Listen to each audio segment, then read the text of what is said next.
uso, los bosques proporcionan muchos recursos naturales importantes como madera, combustible, caucho, papel y plantas medicinales. Los bosques también ayudan a sostener la calidad y disponibilidad de suministros de agua dulce en el mundo. Más de 4 cuartos de agua dulce accesibles provienen de las cuencas forestales.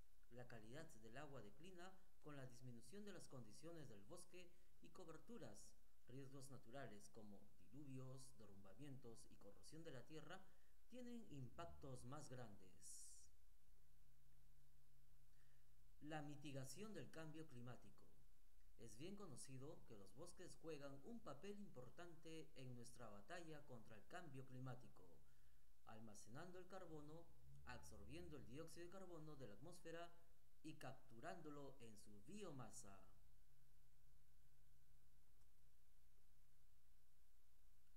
Productos, beneficios, agua. Pero lo que es menos conocido es que los productos y servicios que ellos proporcionan son esenciales en cada aspecto de la vida, regulando el agua para muchos de los ríos del mundo. Ellos ayudan a asegurar la calidad de agua y suplen casi a la mitad de las ciudades más grandes del mundo, de Caracas a Nueva York. También ayudan a disminuir los impactos de tormentas y diluvios, mientras apoyan el control de la erosión. La biodiversidad.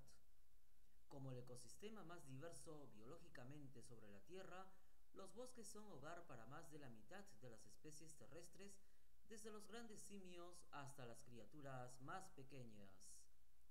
Economía y sustentos.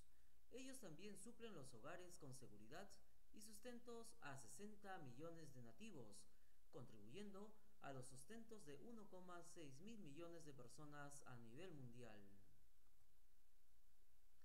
Productos y biodiversidad. El impacto de los bosques va más allá en muchos países en desarrollo. Más del 80% de la energía total consumida por personas y la industria se deriva de los bosques, como madera de combustible y carbón de leña.